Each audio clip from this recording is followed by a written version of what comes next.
Hi all, welcome to competitive cracker. ഇന്ന് നമ്മളോടൊപ്പം ഉള്ളത് ഒരു അതിഥിയല്ല, നമ്മളെ ഏറ്റവും പ്രിയപ്പെട്ട നമ്മളെ സ്വന്തം CSIR നെറ്റ് ഫിസിക്സിൻ്റെ മാസ്റ്റർ നൈസ്മൻ സാറാണ്. Welcome sir. Thank you.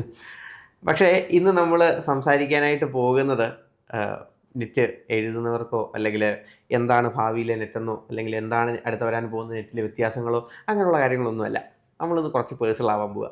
സാറിൻ്റെ നെറ്റ് എക്സ്പീരിയൻസ് എന്തായിരുന്നു, സാറിന് നെറ്റിന് ശേഷം കിട്ടിയ പ്രോസ് ആൻഡ് കോൺസ് എന്തൊക്കെയാണ് എന്നുള്ള കാര്യത്തിലേക്കൊരു ചെറിയ ഡൈവിനാണ് നമ്മൾ ഉദ്ദേശിക്കുന്നത്. So thank you sir, welcome. Thank you. നമ്മൾ പറഞ്ഞ പോലെ തന്നെ നമ്മളുടെ അജണ്ട എന്ന് പറയുന്നത് എന്തായിരുന്നു സാറിൻ്റെ ജേണി എന്നുള്ളതായിരുന്നു. JRF-ലേക്കുള്ളൊരു ജേണി. ഒബ്വിയസ്ലി റിസർച്ച് ചെയ്തുകൊണ്ടിരിക്കുകയാണ്, SRF വരെ കംപ്ലീറ്റ് ആയി കഴിഞ്ഞു, നമ്മളെ പ്രോസസ്സ് മുമ്പോട്ട് പോയിക്കൊണ്ടിരിക്കുകയായിരുന്നു. പക്ഷേ ഇതിൻ്റെ എല്ലാം ഒറിജിൻ എവിടെ നിന്നായിരുന്നു, അല്ലെങ്കിൽ ഇപ്പോൾ എന്തുകൊണ്ട് CSIR നെറ്റ് എന്ന് പറയുന്നൊരു ചോയ്സ് എടുത്തു? കാരണം MSc ഫിസിക്സ് കഴിയുന്ന എല്ലാവരും തന്നെ CSIR-ലേക്ക് പോകുന്നില്ല, റിസർച്ചിലേക്ക് പോകുന്നില്ല. But why did you choose this? ഏറ്റവും പ്രധാനപ്പെട്ട കാരണം എന്ന് പറയുന്നത് എനിക്ക് പഠിപ്പിക്കാൻ ഇഷ്ടമായിരുന്നു എന്നുള്ളതാണ്. പഠിപ്പിക്കൽ മാത്രമല്ല ഇതിലെ ചോയ്സെങ്കിലും. പപ്പ ഒരു ടീച്ചറായിരുന്നു. അപ്പോൾ എനിക്ക് അധ്യാപനത്തോട് എനിക്ക് താല്പര്യം ഉണ്ടായിരുന്നു. അപ്പോൾ എനിക്ക് അധ്യാപകനാകുക എന്നുള്ളത് എൻ്റെ ഒരു ആഗ്രഹമായിരുന്നു. ആക്ച്വലി എൻ്റെ ആഗ്രഹം എന്ന് പറയുന്നത് ഡോക്ടറാകുക എന്നുള്ളതായിരുന്നു. ഞാൻ എൻട്രൻസ് ഒക്കെ റിപ്പീറ്റ് ചെയ്ത ആളുമാണ്. പക്ഷെ അത് ഭാഗ്യവശാൽ അത് നടന്നില്ല. അങ്ങനെയാണ് ഞാൻ ഈ ഇങ്ങോട്ടേക്ക് പോകുന്നത്, BSc MSc ആ ഒരു ലെവലിലേക്ക് പോകുന്നത്. അപ്പം എൻട്രൻസ് റിപ്പീറ്റ് ചെയ്തു, പക്ഷേ ഞാൻ പ്രതീക്ഷിച്ചത്ര റാങ്കിലെത്തിയില്ല. പിന്നെ ഞാൻ BScക്ക് പോയി. പിന്നെ BScക്ക് നല്ല മാർക്കുണ്ടായിരുന്നു. പിന്നെ MScക്ക് വന്നു. MScക്ക് അവിടെ എന്നെ പഠിപ്പിച്ച ഒരു സാറുണ്ടായിരുന്നു, ഷാജോ സാർ എന്ന് പറയും. SB കോളേജിലാണ് ചങ്ങനാശ്ശേരി. അവിടെ എന്നെ പഠിപ്പിച്ച ഷാജോ സാറുണ്ട്. അപ്പം സാറാണ് എനിക്ക് പഠിപ്പിക്കാനുള്ള ഒരു കുറച്ചുകൂടി എന്നിൽ കുറച്ചുകൂടി ഒരു ഇൻട്രസ്റ്റ് വളർത്തിയെടുത്തത്. അപ്പം സാറിൻ്റെ സ്റ്റൈല് കോപ്പി ചെയ്യാനും സാറിൻ്റെ പഠിപ്പിക്കലിൻ്റെ സ്റ്റൈല് എനിക്ക് ഭയങ്കര ഇഷ്ടപ്പെട്ടിരുന്നു. അപ്പം അങ്ങനെയാണ് എനിക്ക് പഠിപ്പിക്കാൻ. അപ്പോൾ പഠിപ്പിക്കാനൊരു വരണമെന്നുണ്ടെങ്കിൽ നമ്മൾ തീർച്ചയായിട്ടും CSIR നെറ്റ് പാസ്സാവണം.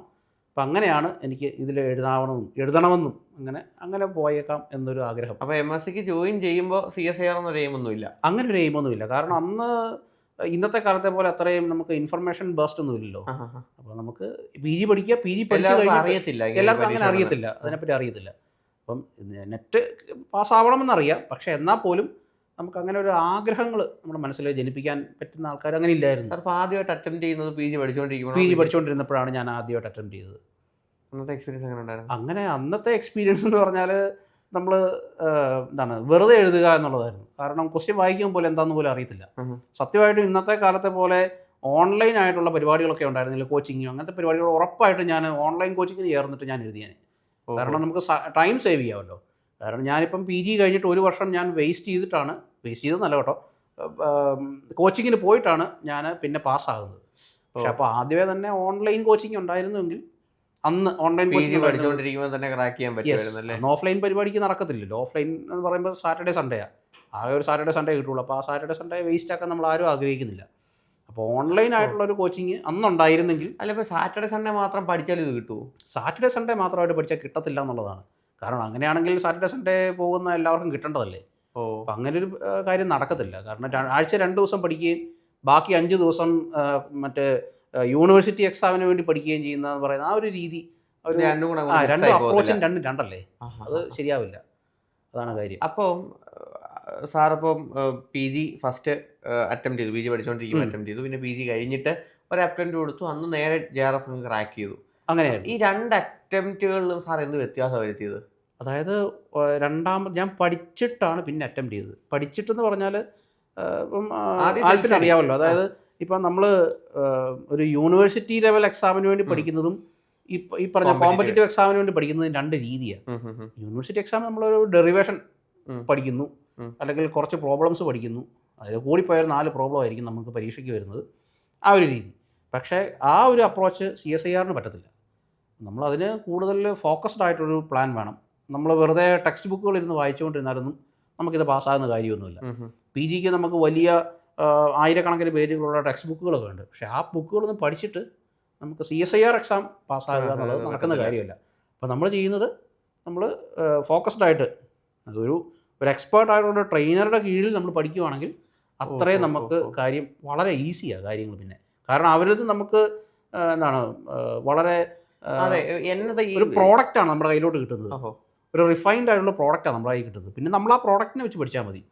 മറ്റേതെന്ന് പറഞ്ഞാൽ നമുക്ക് ആദ്യം നമ്മൾ റിഫൈൻ ചെയ്യണം, ഫിൽറ്റർ ചെയ്യണം, ഇതെല്ലാം പരിപാടി നമ്മളിതിനെ ഷേപ്പ് ചെയ്യണം, നമ്മൾ തന്നെ നമ്മളെ ഡിസിപ്ലിൻ നമ്മളാണ് ബാക്കി പണി മുഴുവൻ എടുക്കേണ്ടത്. പക്ഷെ നമുക്കൊരു ഒരു മെൻറ്റർ ഉണ്ടെങ്കിൽ, അല്ലെങ്കിൽ ഒരു എക്സ്പേർട്ട് ആയിട്ടുള്ള ഉണ്ടെങ്കിൽ, ഒരു കോച്ച് ഉണ്ടെങ്കിൽ, ഒരു ഗൈഡൻസ് ഉണ്ടെങ്കിൽ നമുക്ക് എന്തിലൊക്കെ ആയിരിക്കും ക്ലാരിറ്റി കിട്ടുന്നത്.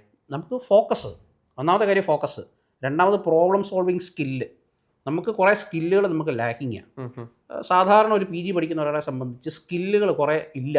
അപ്പോൾ ആ സ്കില്ലുകളെ ഒന്ന് അപ്ഗ്രേഡ് ചെയ്യാൻ നമുക്ക് കോച്ചിങ് ഒത്തിരി സഹായിക്കും. എൻ്റെ പ്രോബ്ലം സോൾവിങ് സ്കില്ല്, പിന്നെ ഈ ടെമ്പറമെൻറ്റ്. നമുക്ക് എല്ലാ ക്വസ്റ്റിനും ആൻസർ ചെയ്യണമെന്നുള്ള അത്യാർത്ഥിയായിരിക്കും നമുക്ക്. പക്ഷേ അരുത് എന്ന് പറയാൻ നമുക്കൊരാൾ അവിടെ ഉണ്ട്. പിന്നെ നമുക്ക് ചെയ്യാൻ പറ്റുന്നതെന്ന് പറഞ്ഞാൽ ഒരു പ്രോപ്പർ സ്റ്റഡി സ്ട്രാറ്റജി ഉണ്ടല്ലോ. അപ്പോൾ ആ സ്ട്രാറ്റജിയൊക്കെ നമുക്ക് പറഞ്ഞു തരാൻ ഒരു എക്സ്പേർട്ട് ആയിട്ടുള്ള ഒരു മെൻറ്ററെ സാധിക്കുള്ളൂ. അല്ലാതെ നമുക്ക് തന്നെ ഇരുന്ന് മറ്റേ ഹെർമൈറ്റിനെ കണക്കിരുന്ന് നമുക്ക് പറ്റുന്ന കാര്യം വെളിപാട് പോലെ കിട്ടത്തില്ല. അതാണ് കാര്യം. അപ്പോൾ ഈ സ്ട്രാറ്റജിയുടെ കാര്യം സാറ് പറഞ്ഞല്ലോ. സാറ് സ്വയം പഠിച്ച് ഒരു അറ്റംപ്റ്റ് എഴുതി, ഒരു കോച്ചിങ്ങിന് പോയിട്ട്, ഓഫ്ലൈനായിട്ട് കോച്ചിങ്ങിന് പോയിട്ട് നമ്മൾ എന്ത് ചെയ്തു, ഒരു സീരിയസ് അറ്റംപ്റ്റ് കൊടുത്തു. ഇവിടെ സാറ് കൊണ്ടുവന്ന സ്ട്രാറ്റജി, ഇപ്പോൾ നമ്മൾ ഓബ്വിയസ്ലി സ്ട്രാറ്റജി, നമുക്ക് എന്ത് സ്ട്രാറ്റജി എന്നാലും നമ്മൾ അതിനെ പേഴ്സണലൈസ് ചെയ്യും. ശരി. അപ്പോൾ സാർ എങ്ങനെയാണത് പേഴ്സണലൈസ് ചെയ്തത്? അപ്പോൾ ഇൻഡിവിജ്വലി സാറ് തന്നെ സെറ്റ് ചെയ്ത സ്ട്രാറ്റജിയും വേറൊരാളുടെ സ്ട്രാറ്റജി സാറ് ഇൻഡിവിജ്വലൈസ് ചെയ്തപ്പോഴും സാറിൻ്റെ സ്റ്റഡി പാറ്റേൺ എങ്ങനെയായിരുന്നു? അതായത് ഞാൻ തന്നെ പഠിക്കുന്ന സമയത്ത് നമ്മൾ വളരെ വൈഡായിട്ടിരുന്ന് പഠിക്കുകയാണ്. ഭയങ്കര വൈഡാണ്. നമുക്ക് ഏതൊക്കെ പോർഷനിൽ നിന്ന് ക്വസ്റ്റ്യൻ വരുമെന്നോ, ഏതൊക്കെ പോർഷനിൽ നിന്ന് ഏതൊക്കെ ലെവൽ ക്വസ്റ്റ്യൻ വരുമെന്നോ യാതൊരു ഐഡിയയും നമുക്കില്ല.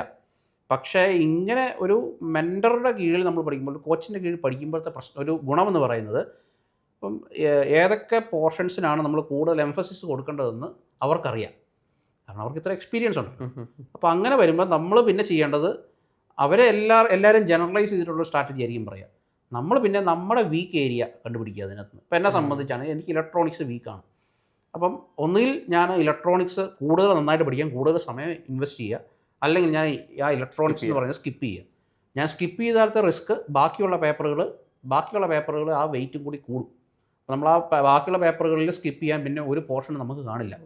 അപ്പോൾ ഈ സ്കിപ്പബിൾ, അല്ലെങ്കിൽ നമുക്ക് പ്രിപ്പറേഷനിൽ ഈ ഒരു പോർഷൻ അല്ലെങ്കിൽ ഇത്ര ശതമാനം നമുക്ക് സ്കിപ്പ് ചെയ്യാന്ന് പറഞ്ഞാൽ നമുക്കൊരു റിസർവ് സാധനം വെക്കാൻ പറ്റുമോ?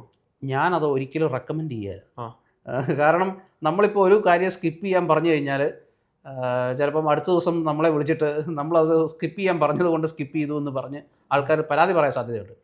ഞാൻ സത്യമായിട്ട് ഞാൻ ഇലക്ട്രോണിക്സ് പഠിക്കാതെ ആണ് ഞാൻ നെറ്റ് പാസ്സായത്. എനിക്ക് ഇലക്ട്രോണിക്സ് ഇപ്പോഴും പ്രയാസമാണ്. അന്ന് പഠിക്കുന്ന സമയത്ത് എനിക്ക് ശരിക്കും പ്രയാസമാണ്. അത് എന്തുകൊണ്ടാണെന്ന് എനിക്ക് പറയാം. എനിക്ക് ചിലപ്പം നമുക്ക് ടീച്ചേഴ്സ് ചില പഠിപ്പിച്ചതിൻ്റെ പ്രശ്നം കൊണ്ടായിരിക്കാം, ചിലപ്പോൾ അങ്ങനെ ഒരു പ്രശ്നം കൊണ്ടായിരിക്കാം. പക്ഷേ അങ്ങനെ ഉണ്ടല്ലോ സാറേ. അപ്പോഴേയും സാറ് കഴിഞ്ഞ ദിവസം നമ്മളൊരു വീഡിയോ ചെയ്തപ്പോൾ പറഞ്ഞിട്ടുണ്ടായിരുന്നു, ഈ ഓരോ IITകളും എവിടെ നിന്നാണോ ക്വസ്റ്റ്യൻ പേപ്പർ വരുന്നത് അതനുസരിച്ചിരിക്കും. അപ്പോൾ ഇലക്ട്രോണിക്സ് കേന്ദ്രീകരിച്ചുള്ള IIT എന്ന് ചോദ്യം വരുവാണെങ്കിൽ ഇലക്ട്രോണിക്സ് സ്കിപ്പ് ചെയ്താൽ തീർന്നു. അങ്ങനെ പ്രശ്നമുണ്ട്. അപ്പോൾ അതുകൊണ്ട് ഞാൻ എഴുതിയ സമയത്ത് ഭാഗ്യത്തിന് ഇലക്ട്രോണിക്സിൽ നിന്ന് ക്വസ്റ്റ്യൻ ഉണ്ടായിരുന്നെങ്കിലും അത് സ്കിപ്പ് ചെയ്താലും അതിൻ്റെ ആഘാതം കുറവായിരുന്നു. പാർട്ട് സിയിലൊക്കെ ഇപ്പോൾ എങ്ങനെയാണ് ഉറപ്പായിട്ടും എല്ലായിടത്തും ഈക്വലി ഡിസ്ട്രിബ്യൂട്ടഡ് എന്ന് പറയാൻ പറ്റത്തില്ല. ചില പോർഷൻസിന് ചിലപ്പോൾ വെയിറ്റേജ് കൂടുതലാണ്. ഇപ്പോൾ നമ്മുടെ കഴിഞ്ഞ പരീക്ഷയ്ക്ക് ന്യൂക്ലിയർ ഫിസിക്സിൽ നിന്നും കൂടുതൽ ക്വസ്റ്റ്യൻസ് ഉണ്ടായിരുന്നു. അത് പാർട്ട് സിയിലേ വരുള്ളൂ. കാരണം പാർട്ട് ബിയിലെ ന്യൂക്ലിയർ ഫിസിക്സ് ഇല്ല, അത് പാർട്ട് സിയിലാണ്. അപ്പോൾ പാർട്ട് സിയിൽ കുറച്ച് കൂടുതൽ വെയിറ്റേജ്. അതെല്ലാ തവണയും അങ്ങനെ മാറി മറിഞ്ഞ് കിടക്കും. ഇന്ന പേപ്പറുകൾ സ്കിപ്പ് ചെയ്യണം, ഇന്ന പേപ്പറുകൾ കൂടുതൽ പഠിക്കണം നമുക്ക് ഒരിക്കലും പറയാൻ പറ്റത്തില്ല. അപ്പം ഞാൻ ആസ് എ സ്റ്റുഡൻറ്റ്, ഒരു സ്റ്റുഡൻറ്റിൽ നിന്ന് ഒരു മെൻറ്ററായി കഴിഞ്ഞപ്പോൾ സ്കിപ്പ് ചെയ്യണമെന്ന് ഒരിക്കലും ഞാൻ പറയാല. ആ ഒരു പെർസ്പെക്റ്റീവ് എങ്ങനെയുണ്ട്? നമ്മൾ സ്റ്റുഡൻ്റ് ആയിട്ടിരിക്കുമ്പോൾ ഇത് നമ്മൾ പഠിപ്പിക്കുന്നതോ അല്ലെങ്കിൽ മറ്റുള്ളവർക്ക് നേടിക്കൊടുന്നതിനേക്കാൾ ഉപരി ഭയങ്കര ഇൻഡിവിജ്വലൈസ്ഡ് ആയിരിക്കും നമ്മൾ. തീർച്ചയായും. കാരണം നമ്മളെ നമുക്കറിയാം, എനിക്ക് എന്നതാ പറ്റും, എനിക്ക് എന്നെ പറ്റുകയില്ല എന്നുള്ള കൃത്യം നമുക്കറിയാം. പിന്നെ നമ്മളവിടെ നമ്മൾക്ക് ഏറ്റവും സ്മാർട്ടായിട്ടുള്ള മെത്തേഡായിരിക്കും നമ്മൾ ചൂസ് ചെയ്യുന്നത്. അവിടെ നിന്നൊരു മെൻറ്റർഷിപ്പിലേക്ക് വരുമ്പോൾ നമുക്ക് ഇത്രയും ഇൻഡിവിജ്വൽസിനെ നമ്മൾ കൂട്ടിക്കൊണ്ടുവരണം. ഇപ്പം ഞാൻ ചെയ്യുന്നത് പറഞ്ഞാൽ സ്റ്റുഡൻസിന് ഞാൻ ഫ്രീഡം കൊടുക്കും. അവർക്ക് എപ്പോൾ വേണമെങ്കിലും എങ്ങനെ വേണമെങ്കിലും അവർക്ക് പഠിക്കാം, പ്രൊവൈഡഡ് നമ്മുടെ സിലബസിനോട് നമ്മൾ കൊടുക്കുന്ന ടൈം ടേബിളിനോട് സ്റ്റിക്ക് ഓൺ ചെയ്യുക എന്നുള്ളത് ഞാൻ പറയാറുള്ളൂ. ഇപ്പം ഞാൻ പഠിച്ച സമയത്ത് ഞാൻ രാത്രി ഇരുന്ന് പഠിക്കുന്ന ആളായിരുന്നു. ഇപ്പം ഇപ്പം നമ്മുടെ സ്റ്റുഡൻസിനാണ്, ചിലർക്ക് കുഞ്ഞു പിള്ളേരൊക്കെ ഉള്ള ആൾക്കാരുണ്ട്. അവർക്ക് രാത്രി ഇരുന്ന് പഠിക്കുക എന്ന് പറഞ്ഞാൽ അവർക്ക് പോസിബിൾ ആയിട്ടുള്ള കാര്യമല്ല. കുഞ്ഞിന് പാൽ കൊടുക്കണം, ഹസ്ബൻഡ് ചിലപ്പോൾ താമസിച്ചായിരിക്കും വരുന്നത്, അങ്ങനെയൊക്കെ പറഞ്ഞ് കുറേ ആൾക്കാരുണ്ട്. അവർക്കൊക്കെ ചിലപ്പോൾ രാവിലെ എഴുന്നേറ്റിട്ടായിരിക്കും പറ്റുക. അപ്പം ഞാൻ പറയും നിങ്ങൾ നിങ്ങളുടെ ടൈം ടേബിൾ അതിനനുസരിച്ച് അഡാപ്റ്റ് ചെയ്യുക, അതിനനുസരിച്ച് നിങ്ങൾ റീഫ്രെയിം ചെയ്യുക. ഇപ്പം നമ്മുടെ എക്സാം ആണെങ്കിൽ നമ്മൾ ഇടുന്നത് 24 മണിക്കൂറേക്ക് നമ്മുടെ എക്സാം ഓപ്പണാണ്. അപ്പോൾ 24 മണിക്കൂർ നിങ്ങൾ പാതിരാത്രിക്കോ രാവിലെയോ എപ്പോൾ വേണമെങ്കിലും നിങ്ങൾക്ക് എക്സാം എഴുതാം. നമ്മളൊരു ഓഫ്ലൈൻ കോച്ചിങ്ങിന് പോകുമ്പോൾ നമുക്ക് അങ്ങനത്തെ ഫ്രീഡം ഒന്നുമില്ലല്ലോ. അപ്പം ഞാൻ പറഞ്ഞു നിങ്ങളുടേതായിട്ടുള്ള രീതിയിൽ പേഴ്സണലൈസ് ചെയ്യുക. അപ്പം എനിക്ക് അവരുടെ ബുദ്ധിമുട്ട് അറിയാവുന്നത് കൊണ്ട് ഞാൻ അവരുടെ രീതിയിൽ ഈ സാധനത്തിനെ പേഴ്സണലൈസ് ചെയ്യാൻ ഞാൻ ഫ്രീഡം കൊടുക്കുക. കാരണം അവർക്ക് അവരുടെ രീതിയിൽ അവർ സ്ട്രഗിൾസ് ഉണ്ട്. യെസ്. സ്ട്രഗിൾസിന്റെ കാര്യം പറഞ്ഞപ്പോഴാണ് സാറ് പ്രിപ്പയർ ചെയ്തുകൊണ്ടിരുന്നപ്പോൾ ഫേസ് ചെയ്തുകൊണ്ടിരുന്ന ഏറ്റവും വലിയ സ്ട്രഗിൾ എന്തായിരുന്നു? ഞാൻ ഓഫ്ലൈൻ കോച്ചിങ്ങിന് പോയപ്പോൾ എനിക്ക് ഫേസ് ചെയ്ത പ്രധാനപ്പെട്ട സ്ട്രഗിൾ എന്ന് പറയുന്നത്, ഞാൻ അത്രയും കാലം ഒരു 6 മാസക്കാലം വീട്ടിൽ നിന്ന് മാറുന്നത് ആദ്യമായിട്ടാണ്. അപ്പം പിന്നെ കാലാവസ്ഥയാണെങ്കിലും നമുക്ക് ഭയങ്കര, ഞാൻ ഹൈദരാബാദിലാണ് പോയത്. അപ്പം അവിടെ സംസ്ഥാനം വിട്ടു. അപ്പം ഞാൻ പോയ സമയം എന്ന് പറഞ്ഞാൽ ജാനുവരി ടു ജൂണാണ് പോയത്. ജൂണിലെ എക്സാമിന് വേണ്ടിയിട്ടാണ് പോയത്. അപ്പോൾ ഒരു മാർച്ച് ഏപ്രിലൊക്കെ ആകുമ്പോൾ 45 ഡിഗ്രി സെൽഷ്യസിന് കുറഞ്ഞൊരു ടെമ്പറേച്ചർ അവിടെ ഇല്ല. ഭയങ്കര ചൂടാണ്. അപ്പോൾ ഈ ചൂടത്ത് ഉരുകും. നമ്മളൊക്കെ ഇങ്ങനെ ബെഡിലൊക്കെ കിടന്നു കഴിയുമ്പോഴത്തേനും ഞാൻ അമിതമായിട്ട് വേർക്കുന്നയാളാണ്. അപ്പോൾ ബെഡിലൊക്കെ കിടന്നു കഴിയുമ്പോൾ കുറച്ച് കഴിയുമ്പോഴത്തേനും എൻ്റെ ചുറ്റും ഇങ്ങനെ മറ്റേ ഈ വിയർത്തിട്ട് ഉപ്പിൻ്റെ വലയം ഇങ്ങനെ ഉണ്ടാകാറുണ്ട്. അമ്മ സോൾട്ടിൻ്റെ ഓറ ഉണ്ടായെന്നൊക്കെ എൻ്റെ റൂംമേറ്റ്സ് ഒക്കെ പറയാറുണ്ട്. അത്രയും ഭയങ്കര പ്രയാസമായിരുന്നു. ഒരു ഫാനേ ഉള്ളൂ, ഹോസ്റ്റൽ റൂമാണ്, എല്ലാവരെയും കൂടെ അട്ടി ഇട്ടേക്കല്ലേ. അപ്പോൾ അങ്ങനെയൊക്കെ ഭയങ്കര പ്രശ്നമൊക്കെയായിരുന്നു. കാലാവസ്ഥ ഭയങ്കര പ്രശ്നമായിരുന്നു. പിന്നെ നമുക്ക് കാലാവസ്ഥ ചേഞ്ച് ചെയ്യുമ്പം എനിക്ക് സ്ഥിരം കാലാവസ്ഥ ചേഞ്ച് ചെയ്താലത്തെ ഏറ്റവും പ്രശ്നം, എനിക്ക് വയറിന് പ്രശ്നം ഉണ്ടാവും. വയറിന് പ്രശ്നം ഉണ്ടായി കഴിഞ്ഞാൽ ഒരു 2 ആഴ്ച നമ്മൾ ബെഡ്രിഡനാണ്. അപ്പം അങ്ങനെയൊക്കെയുള്ള പല പ്രശ്നങ്ങൾ, അസുഖങ്ങൾ. നമ്മൾ മലയാളീസിനൊക്കെ ആണെങ്കിൽ നമ്മൾ മലയാളികൾക്ക് പോയി കഴിഞ്ഞാൽ ഫുഡൊന്ന് അഡാപ്റ്റ് ചെയ്ത് വരാൻ ഭയങ്കര പാടാണ്. അപ്പം നോൺ വെജിറ്റേറിയൻ ഒന്നുമില്ല, ഫുൾ വെജിറ്റേറിയൻ ഫുഡാണ്. ബ്രേക്ക്ഫാസ്റ്റ് ഒക്കെ ആണെങ്കിൽ രാവിലെ 3 ഇഡ്ഡലിയൊക്കെ കിട്ടുന്നത്. എൻ്റെ ഈ വയറിന് 3 ഇഡ്ഡലി എന്ന് പറഞ്ഞാൽ ഒരിടത്തും എത്താൻ പോലുമില്ല. ബട്ടൺസിൻ്റെ വലിപ്പമുള്ള 3 ഇഡ്ഡലിയൊക്കെയാണ് രാവിലെ കിട്ടുന്നത്. അപ്പോൾ അതൊന്നും നമ്മളെ സംബന്ധിച്ച് വലിയ കാര്യമൊന്നുമില്ല. നമുക്ക് ഭക്ഷണമൊക്കെ കുറവാണ്. പിന്നെ നമ്മുടെ ഒരു എന്താണ് ആഗ്രഹം കൊണ്ട് നമ്മൾ പഠിക്കുന്നു. അതെ, സത്യം. എല്ലാം മാറ്റി വെച്ച്. പക്ഷെ അങ്ങനെയും നമ്മളിപ്പോൾ ഓബിയസ്ലി പറഞ്ഞ പോലെ നമ്മൾ ഇതിലേക്ക് കോച്ചിങ്ങിലേക്ക് പോയി കഴിയുമ്പോഴത്തേക്കിനും ലേണിംഗ് ഫേസിൽ സ്ട്രഗിൾസ് ഉണ്ടായിരുന്നു, from shifting to university to competitive? തീർച്ചയായും. കാരണം യൂണിവേഴ്സിറ്റി നമ്മൾ പലപ്പോഴും നമ്മൾ ക്ലെയിം ചെയ്യാറുണ്ട് 70 to 80% യൂണിവേഴ്സിറ്റി സിലബസും CSIRൻ്റെ സിലബസും സെയിം ആണെന്നൊക്കെ യൂണിവേഴ്സിറ്റികൾ ക്ലെയിം ചെയ്യാറുണ്ടെങ്കിലും ഒരിക്കലും അത് പോസിബിൾ ആയിട്ടുള്ള കാര്യമല്ല. അങ്ങനെയല്ല. കാരണം ഒരു 50% ഒക്കെ ഓവർലാപ്പ് ഉള്ളൂ. ബാക്കി 50% പിന്നെ അപ്രോച്ചിൻ്റെ ഡിഫറൻസ് പ്ലസ് 50% ഗ്യാപ്പ്, ഇതും കൂടെ അപ്പോൾ 100% ഉറപ്പായിട്ട് നമുക്ക് ആദ്യമായിട്ട് പഠിക്കുന്ന ഒരു ഫീലാണ്. പിന്നെ മാത്തമാറ്റിക്കൽ ബേസിക്സ്, നമ്മൾ ഇങ്ങനത്തെ ഒരു കോമ്പറ്റേറ്റീവ് എക്സാമിന് പോകുമ്പം മാത്തമാറ്റിക്കൽ ബേസിക്സ് ഇല്ലാതെ ഒരിക്കലും പിടിച്ചു നിൽക്കാൻ പറ്റത്തില്ല. അപ്പം നമ്മൾ സാധാരണ നമ്മളൊരു PG എക്സാമിനൊക്കെ വെറുതെ നമുക്ക് ഈ പറഞ്ഞ ഇൻ്റഗ്രേഷൻ ഫോർമുലയോ ഡിഫറൻസിയേഷൻ്റെ ഫോർമുലാസോ ഒന്നും നമുക്ക് അറിയേണ്ട കാര്യമില്ല. വെറുതെ നമുക്ക് പോയി എക്സാം എഴുതാം. പക്ഷേ ഇതിനതൊന്നും നടക്കത്തില്ല. നമുക്ക് എല്ലാ കാര്യങ്ങളും കൃത്യമായിട്ട് പിൻ പോയിൻ്റായിട്ട് നമ്മൾ അറിഞ്ഞിരിക്കണം. അപ്പോൾ ആ ഒരു ഷിഫ്റ്റ് നമുക്ക് ഭയങ്കര പാടായിരുന്നു. അപ്പോൾ അവിടുന്ന് ഇങ്ങോട്ടേക്കൊരു മാറ്റം അത് ഭയങ്കര സ്ട്രഗിളായിരുന്നു. അത് പിടിച്ചെടുക്കാൻ പറ്റത്തില്ലല്ലോ. അങ്ങനെ ചെയ്തു. അപ്പോൾ ഇത്രയും എഫേർട്ട് എടുത്തിട്ട് CSIR ഫസ്റ്റ് നമ്മൾ ആ കോച്ചിങ് എടുത്ത് ഫസ്റ്റ് അറ്റംപ്റ്റിൽ തന്നെ ക്ലിയർ ചെയ്തു? ഇല്ല, ഞാൻ കോച്ചിങ് എടുത്തിട്ട് സെക്കൻഡ് അറ്റംപ്റ്റിലാണ്. ഫസ്റ്റ് അറ്റംപ്റ്റിൽ ക്വസ്റ്റ്യൻ വായിച്ചിട്ട് ഏത് ക്വസ്റ്റ്യനാണ് ഏത് ഭാഗത്തു നിന്നാണ് വരുന്നതെന്നുള്ള ബോധം ജനിപ്പിക്കാനേ ഫസ്റ്റ് കോച്ചിങ് കൊണ്ട് പറ്റുള്ളൂ. സെക്കൻഡ് ടൈമാണ് എനിക്ക് ഇത് എവിടെയൊക്കെ കൃത്യമായിട്ട് അപ്ലൈ ചെയ്യണമെന്ന് എനിക്ക് മനസ്സിലായത്. ഞാൻ പറഞ്ഞില്ല, ആ ഒരു ഗ്യാപ്പ് ഭയങ്കരമാണ്. ഞാനൊരു സ്ലോ ലേണറാണ്, ഞാൻ അത്ര ഫാസ്റ്റായിട്ട് പഠിക്കുന്ന ആളല്ല. അപ്പോൾ സ്ലോ ലേണർ ആയതുകൊണ്ട് തന്നെ എനിക്ക് ഫസ്റ്റ് ടൈം ഞാൻ കോച്ചിങ് കൊണ്ട് ഈ പറഞ്ഞ ക്വസ്റ്റ്യൻസ് ഏത് ഭാഗത്തു നിന്നാണ് വരുന്നതെന്ന് മനസ്സിലാക്കാനുള്ള ഒരു ബോധം അത് വളർത്തിയെടുത്തു. പിന്നെ സെക്കൻഡ് ടൈം JRF, അതിനെ പറഞ്ഞ ആദ്യത്തെ 100-നുള്ളിൽ ആദ്യത്തെ 50-നുള്ളിലെ റാങ്കും ഉണ്ടായിരുന്നു. AR 50 മൈനസ് അല്ലേ? അത് കൊള്ളാം, സൂപ്പർ ആയിട്ടുണ്ടല്ലോ. 47 ഉണ്ടായിരുന്നു റാങ്ക്. അത് CSIR ഫിസിക്സിലെ. CSIR അത് ഇത് ശരിക്കും ഇത് ഞാൻ ഉദ്ദേശിച്ച കാര്യം എന്ന് പറഞ്ഞാൽ നമ്മളിപ്പോൾ ഭയങ്കര മിത്തുകൾ നിറഞ്ഞിരിക്കുന്ന ഒരു പരിപാടിയാണ് CSIR. ഇതങ്ങ് ബാലികേറാമലയാണ്, ഭയങ്കര ബുദ്ധിമുട്ടുള്ള കാര്യമാണ്, ഒരിക്കലും എത്ര പ്രിപ്പയർ ചെയ്താലും കിട്ടാത്ത ആളുകളുണ്ട്. അപ്പോൾ ഇതിനെല്ലാം ഉള്ള ആൻസർ സാറ് തന്നെ പറഞ്ഞു കഴിഞ്ഞു. യൂണിവേഴ്സിറ്റിയിൽ നിന്ന് PG പഠിച്ചുകൊണ്ടിരിക്കുമ്പോൾ CSIR ഓറിയന്റേഷൻ ഇല്ലാതെ PGക്ക് പോയി. അവിടെ നിന്ന് CSIR ഇൻട്രൊഡ്യൂസ്ഡ് ആയിട്ട് തന്നെ ഒരു അറ്റംപ്റ്റ് കൊടുത്തു. അതിനുശേഷം കോച്ചിങ് സ്ലോ ലേണർ ആയിട്ട് ഫസ്റ്റ് അറ്റംപ്റ്റ് കൊടുത്തു, സെക്കൻഡ് അറ്റംപ്റ്റ് കൊടുത്തു. ഈ slow and steady wins the race എന്ന് പറയുന്ന പോലെ ഇതിനെല്ലാം ഒരു ഫേസ് ആയിട്ട് മനസ്സിലാക്കി കണ്ട് ആ ഒരു പ്രോസസ്സിലൂടെ അതുകൊണ്ടാണ് ഞാൻ എപ്പോഴും പറയുന്നത് ഹാർഡ് വർക്ക് വിൻസ് എവറിത്തിങ്. അതായത് ഹാർഡ് വർക്ക് ബീറ്റ്സ് ഇന്റലിജൻസ് എന്ന് ഞാൻ എപ്പോഴും എൻ്റെ കുട്ടികളോട് ഞാൻ പറയാറുണ്ട്. ഞാൻ ഹാർഡ് വർക്കിങ്ങാണ്. എനിക്ക് ഈ പറഞ്ഞ ഇൻബോൺ ആയിട്ട് ഫിസിക്സ് ടാലൻറ്റ് അല്ലെങ്കിൽ മാത്തമാറ്റിക്കൽ ടാലൻറ്റ് കുറവുള്ള ആളാണ്. ഞാൻ 1+1=2 എന്ന് പറയുന്നുണ്ടെങ്കിൽ അതെൻ്റെ ഹാർഡ് വർക്ക് കൊണ്ട് മാത്രമാണ്. ഞാൻ അത്ര കഠിനാധ്വാനം ചെയ്താൽ എനിക്ക് ഈ സാധനങ്ങളൊക്കെ എൻ്റെ മനസ്സിൽ കയറുള്ളൂ. ഞാൻ പഠിപ്പിക്കുന്ന കാര്യങ്ങളാണെങ്കിലും എല്ലാം.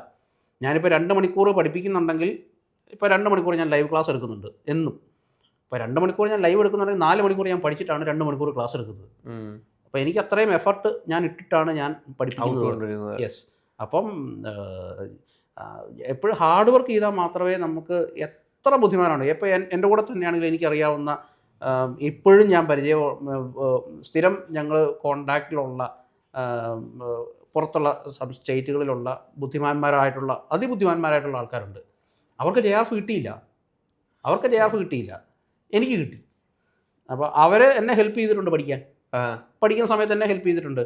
പക്ഷെ അവർക്ക് കിട്ടാത്തതിൻ്റെ കാരണം ഞാൻ പിന്നെ അനലൈസ് ചെയ്തപ്പോഴാണ് അവർ ക്വസ്റ്റ്യൻ ചോദിക്കുന്ന ആൾക്കാരാണ്.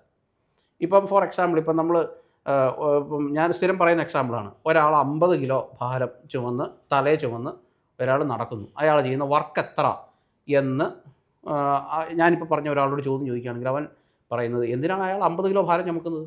ഭാരം ചുമക്കാനിപ്പോൾ മെഷീൻസ് ഇല്ലേ, എന്തിനാണ് അയാൾ ചുമക്കുന്നത്? അങ്ങനെ ചോദിക്കുന്ന ആൾക്കാരുണ്ട്. അപ്പോൾ ക്വസ്റ്റ്യനിലെ ലോജിക്ക് തിരയുന്ന ആൾക്കാരാണ് അവരൊക്കെ. അത്ര ബുദ്ധിമാന്മാരാണ്.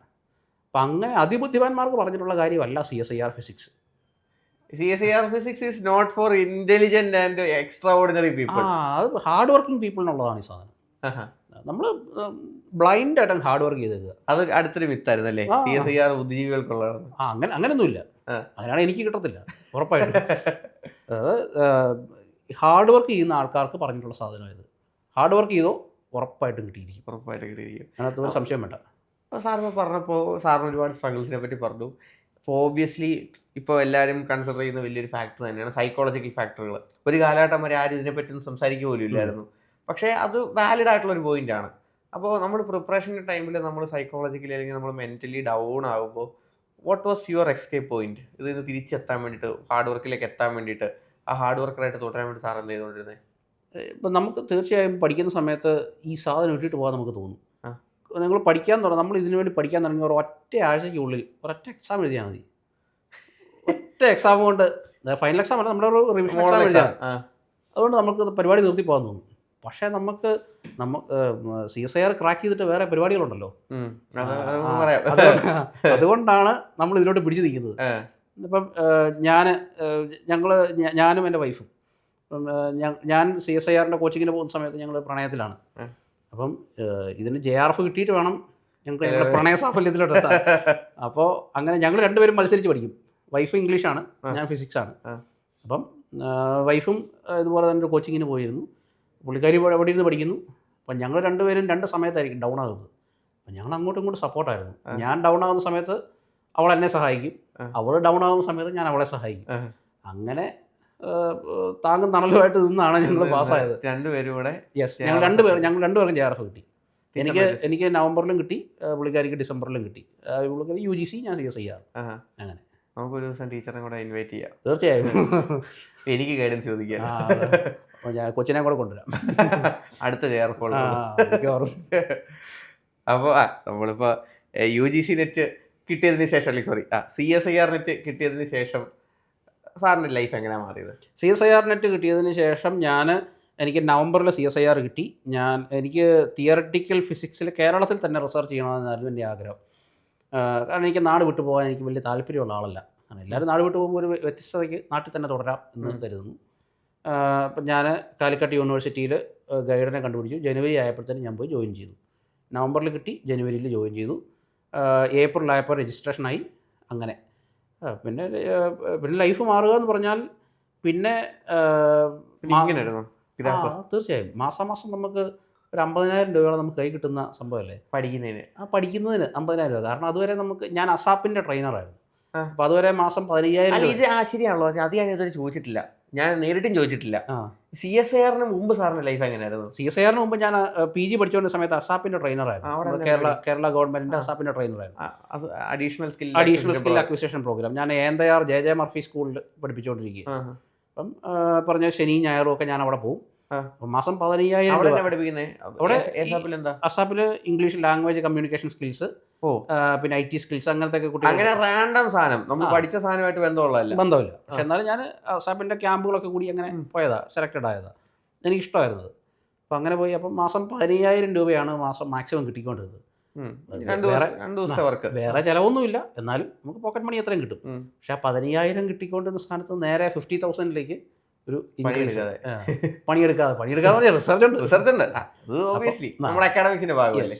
പിന്നെ ഒരു യൂണിവേഴ്സിറ്റി ലൈഫ്, കോളേജ് ലൈഫിൽ നിന്ന് യൂണിവേഴ്സിറ്റി ലൈഫായി. യൂണിവേഴ്സിറ്റി ലൈഫ് എന്ന് പറഞ്ഞാൽ ഫുൾ കളർഫുൾ അല്ലേ. ഞങ്ങൾക്ക് ഞാനുണ്ട്, വൈഫ് ഫാറൂഖ് കോളേജിലാണ്. അപ്പം ഞങ്ങൾക്ക് മിങ്കിൾ ചെയ്യാനുള്ള കൂടുതൽ സമയം കിട്ടും. അപ്പം അങ്ങനെ ഞങ്ങൾക്ക് പ്രണയിച്ച് നടക്കാനുള്ള സമയം കൂടുതൽ കിട്ടുന്നു. പിന്നെ ഒബ്വിയസ്ലി റിസർച്ച് എന്ന് പറയുമ്പോൾ 24 hour റിസർച്ചാണ്. നമ്മൾ ഫ്രീഡം അല്ലേ. പകൽ ചിലപ്പോൾ ഉറങ്ങിയിട്ട് രാത്രിയിലായിരിക്കും വന്ന് റിസർച്ച് ചെയ്യുന്നത്. അങ്ങനത്തെ ഒരു ഫ്രീഡം. ചിലപ്പോൾ ലാബിൽ തന്നെ കിടന്നുറങ്ങുന്ന സമയങ്ങൾ, അങ്ങനെയൊക്കെയുള്ള വളരെ ഫ്രീഡം ഉള്ള ലൈഫാണ്. പക്ഷെ വർക്ക് ചെയ്യുക എന്നുള്ളതേ ഉള്ളൂ. അത് whether be day or night, എപ്പോഴാണെങ്കിലും നമ്മൾ വർക്ക് ചെയ്യുക, ഔട്ട്പുട്ട് ഉണ്ടാക്കുക, അതേ ഉള്ളൂ. എൻ്റെ തിയറിറ്റിക്കൽ റിസർച്ച് ആയിരുന്നു കൂടുതലും. സിമുലേഷൻസും കാൽക്കുലേഷൻസും അങ്ങനത്തെയൊക്കെയുള്ള പരിപാടികളാണ്. കോഡ് ചെയ്യുക, പ്രോഗ്രാം റൺ ചെയ്യുക, എറർ വരും, അത് കറക്റ്റ് ചെയ്യുക, അങ്ങനത്തെയുള്ള പരിപാടികൾ. അപ്പോൾ അങ്ങനെ ചെയ്ത് നമ്മൾ അങ്ങനെ വർക്ക് ചെയ്തുകൊണ്ടിരിക്കുന്നു. അപ്പോൾ നമുക്ക് ഇങ്ങനെ ടൈം ബൗണ്ട് ഇല്ല, ഒരു ബൗണ്ട് അല്ലാതെ നമ്മൾ വർക്ക് ചെയ്യുന്നു. അങ്ങനെ ഒരു വർക്കിംഗ് അറ്റ്മോസ്ഫിയർ, നല്ല ഫ്രണ്ട്ഷിപ്പുകൾ, പിന്നെ നല്ല കണക്ഷൻസ്, പിന്നെ ചർച്ചകൾ എന്ന് പറയുമ്പോൾ രാഷ്ട്രീയം, മതം, എല്ലാ കാര്യങ്ങളെ പറ്റിയുള്ള തുറന്ന ചർച്ചകൾ.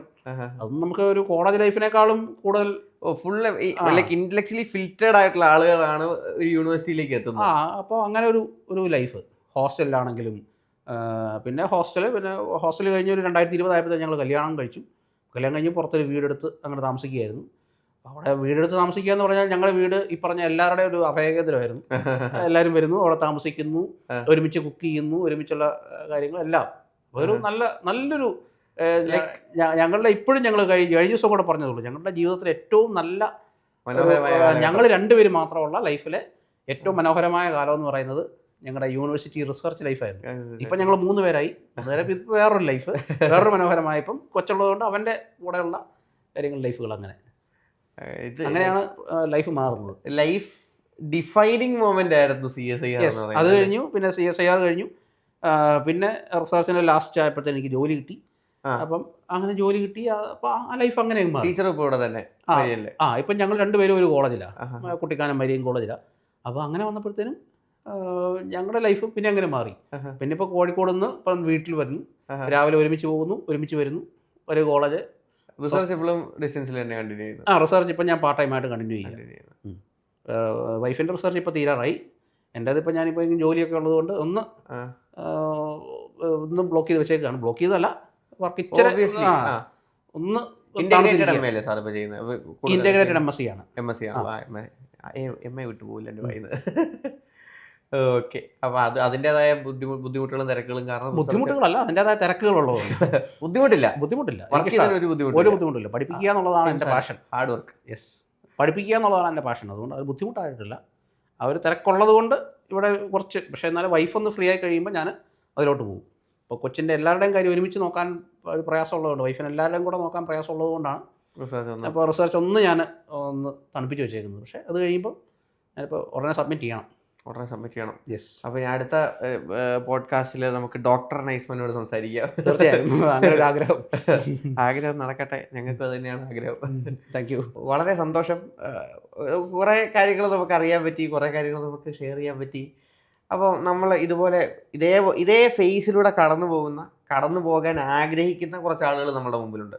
ഈ CSIR എന്ന് പറയുന്നതിന് ഒരു ഗോളായിട്ട് കീപ്പ് ചെയ്തിട്ടുള്ള, അല്ലെങ്കിൽ CSIR എഴുതിയാലോ എന്നാലോചിക്കുന്ന ആളുകൾ നമ്മുടെ മുമ്പിലേക്കുണ്ട്. ഇപ്പോഴും MSc പഠിക്കുന്ന സാറിൻ്റെ സ്റ്റുഡൻസ് ഉൾപ്പെടെയുള്ള, ഇൻ്റഗ്രേറ്റഡ് MSc ചെയ്യുന്ന ആളുകൾ ഉൾപ്പെടെയുള്ള വിദ്യാർത്ഥികളും CSIR ആസ്പിരൻസിനോടും സാറിന് എന്താണ് പറയാനുള്ളത്?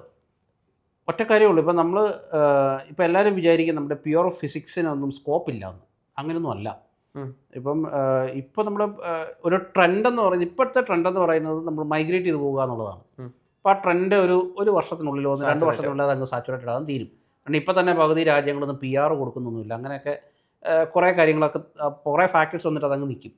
അപ്പോൾ അത് നിന്ന് കഴിയുമ്പോഴത്തേക്കും നമുക്കെന്തായാലും ഈ പ്യുവർ സയൻസിനൊന്നും ഒരിക്കലും എൻ്റെ ഗ്ലാമറൊന്നും ഒരിക്കലും കുറയാൻ പോകുന്ന കാര്യങ്ങളല്ല. കാരണം ഇതില്ലാതെ ലോകം റൺ ചെയ്യുന്നില്ല, മുമ്പോട്ട് പോവില്ല. അപ്പം CSIR എഴുതി കഴിഞ്ഞാൽ ഓപ്പർച്യൂണിറ്റീസ് ഇല്ല, അങ്ങനെ ഒരു കാര്യങ്ങളൊന്നും ഇല്ല എന്നുള്ള ഒരു ജനറൽ ആയിട്ടുള്ള ഒരു ടോക്ക് ഇങ്ങനെ പരക്കുന്നുണ്ട്. പക്ഷെ അതിലൊന്നും ഒരു കാര്യമില്ല. ഇഷ്ടം പോലെ ഓപ്പർച്യൂണിറ്റീസ് ആൾക്കാരെ കാത്തിരിപ്പുണ്ട്. ഇന്ത്യയിൽ തന്നെയാണെങ്കിൽ എന്തൊക്കെയായിരിക്കും opportunities sir just to name a few പറയാൻ പറ്റുന്നത്? അതായത് എല്ലാ റിസർച്ച് ഇൻസ്റ്റിറ്റ്യൂട്ടുകളിലോട്ടുമുള്ള എത്ര റിസർച്ച് ഇൻസ്റ്റിറ്റ്യൂട്ട് ആണ് നമുക്ക് ഇന്ത്യയിൽ? നമുക്ക് ഇന്ത്യയിൽ 100-ലധികം റിസർച്ച് ഇൻസ്റ്റിറ്റ്യൂട്ടുകളുണ്ട്.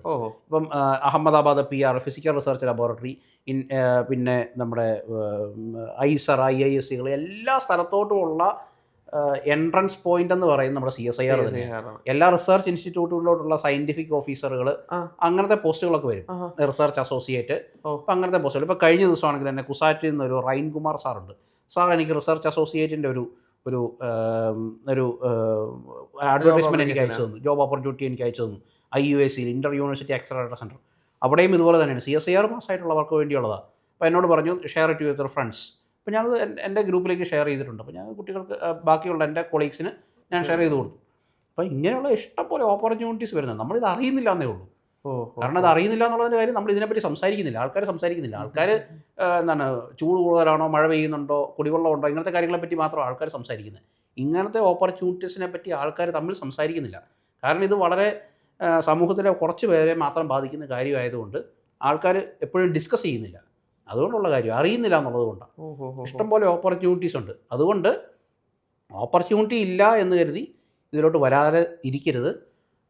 വരിക, വന്നിട്ട് ഹാർഡ് വർക്ക് ചെയ്യുക. ഹാർഡ് വർക്ക് ചെയ്ത് കഴിഞ്ഞാൽ ഉറപ്പായിട്ടും ഇത് കിട്ടും, സക്സസ് ആണ്. അപ്പോൾ ഈ പറഞ്ഞ പോലെ സാറേ, ഞാൻ ഒരു കാര്യം മാത്രം ചോദിച്ചു വെച്ചോളാം. അപ്പോൾ നമ്മളിപ്പോൾ പറഞ്ഞതെല്ലാം മൊത്തം ഗവൺമെൻറ് ഫണ്ടഡ് ആയിട്ടുള്ള റിസർച്ചുകളെ പറ്റിയാണ്. അതുപോലെ ഈ പ്രൈവറ്റ് ഇൻസ്റ്റിറ്റ്യൂഷൻസും പ്രൈവറ്റ് കമ്പനികളും ഫാക്ടറീസും ഇവർക്കെല്ലാവർക്കും റിസർച്ച് ഉണ്ട്. ഇപ്പോൾ നമ്മുടെ ക്വാണ്ടം കമ്പ്യൂട്ടിങ് ബാംഗ്ലൂർ ബേസ്ഡ് എത്ര കമ്പനികളുണ്ടെന്ന് അറിയാം. QPI AI, പിന്നെ QNU ലാബ്, ഇങ്ങനത്തെ ഇഷ്ടം പോലെ ക്വാണ്ടം കമ്പ്യൂട്ടിങ്ങിൻ്റെ തന്നെ ലാബുകൾ ബാംഗ്ലൂർ ബേസ്ഡ് ആയിട്ട് തന്നെയുണ്ട്. പിന്നെ ഫോട്ടോ വോൾട്ടൈക്സിൻ്റെ കമ്പനികൾ, ഇപ്പോൾ MV ഫോട്ടോ വോൾട്ടൈക്സ് എന്നൊക്കെ പറഞ്ഞ് ഇഷ്ടം പോലെ കമ്പനീസ്. എൻ്റെ കോളേജിൽ നിന്നൊക്കെ ഇങ്ങനത്തെ ക്വാണ്ടം കമ്പ്യൂട്ടിങ്ങിനും ഈ പറഞ്ഞ ഫോട്ടോ വോൾട്ടൈക്സ് കമ്പനികളിലോട്ടൊക്കെ റിക്രൂട്ട്മെൻറ്റ് നടക്കുന്നതാണ്. നമ്മളെ കുട്ടികളെ എടുത്തുകൊണ്ട് പോകുന്നതാണ്. അപ്പം ഞങ്ങളുടെ കുട്ടികളെ എടുത്തുകൊണ്ട് പോകുന്ന പറഞ്ഞാൽ അവർ PG കഴിഞ്ഞിട്ടുള്ള കുട്ടികളെയാണ്. അപ്പോൾ ഇവരുടെയൊക്കെ സുപ്പീരിയർ ആയിട്ട് വരുന്നത് ഈ CSIR കഴിഞ്ഞ് റിസർച്ച് ആൻഡ് ഡെവലപ്മെൻറ്റിലോട്ട് വരുന്ന ആൾക്കാരാണ് ഇവരുടെ സുപ്പീരിയേഴ്സ് ആയിട്ട് വരുന്നത്. അപ്പം അങ്ങനെ വരുന്ന ആൾക്കാരൊക്കെ വരുന്നത് ഈ CSIR നിന്ന് വരുന്ന ആൾക്കാരാണ്, ബാക്ക്ഗ്രൗണ്ടിൽ നിന്ന് വരുന്നവരാണ്. അപ്പോൾ ക്വാളിഫൈ ചെയ്താലേ അവിടെ നമ്മളുള്ള ഒരു പാരഡൈം ഷിഫ്റ്റ് ഉള്ളൂ. അപ്പോൾ അതാണ്. ഇപ്പോൾ ഓപ്പർച്യൂണിറ്റീസ് ഇഷ്ടം പോലെ ഉണ്ട്. പ്രൈവറ്റിലാണെങ്കിലും ഗവൺമെൻറ്റിലാണെങ്കിലും ഇഷ്ടം പോലെ ഉണ്ട്, ഫണ്ടുകളും ഉണ്ട്. അതുകൊണ്ട് അങ്ങനെ ആ ഓപ്പർച്യൂണിറ്റീസ് കുറവാണെന്നുള്ള ഒരു ചിന്തയൊന്നും വേണ്ട. വരിക, ഹാർഡ് വർക്ക് ചെയ്യുക. ഹാർഡ് വർക്ക് ചെയ്യാൻ തയ്യാറാണെങ്കിൽ ഉറപ്പായിട്ടും CSIR കിട്ടും. അതിൻ്റെ പ്രധാന തെളിവാണ് ഞാൻ. ഇതിനപ്പുറം വേറെ എനിക്ക് പറയാനൊന്നുമില്ല. അതാണ്. അപ്പം CSIR ആസ്പിരൻസ് ആയിട്ടുള്ളവർക്ക് ഏറ്റവും വലിയൊരു CSIR ആസ്പിരൻ്റ് തന്നെയാണ് നിങ്ങളുടെ മെൻറ്ററായിട്ടും ഗൈഡായിട്ടും മാസ്റ്ററായിട്ടും കൂടെ ഉള്ളത്. അപ്പോൾ ഒരിക്കലും ഇറ്റ് ഈസ് നോട്ട് എന്താണ്, ഈ സ്വർണ്ണക്കരണ്ടി കൊണ്ട് ജനിക്കുന്ന ആളുകളെ പോലെ CSIRലേക്ക് വരുന്ന ആളുകളല്ല. ഓൾറെഡി ബോൺ ടാലൻ്റ് ആയിട്ടുള്ള ആളുകൾക്ക്, മോഹൻലാൽ പറയുന്ന പോലെ ഞാൻ ബോൺ ആക്ടറാണ് എന്ന് പറയുന്നതല്ല, മമ്മൂട്ടിയെ പോലുള്ള ആളുകൾക്ക് വേണ്ടിയിട്ടുള്ളതാണ് CSIR.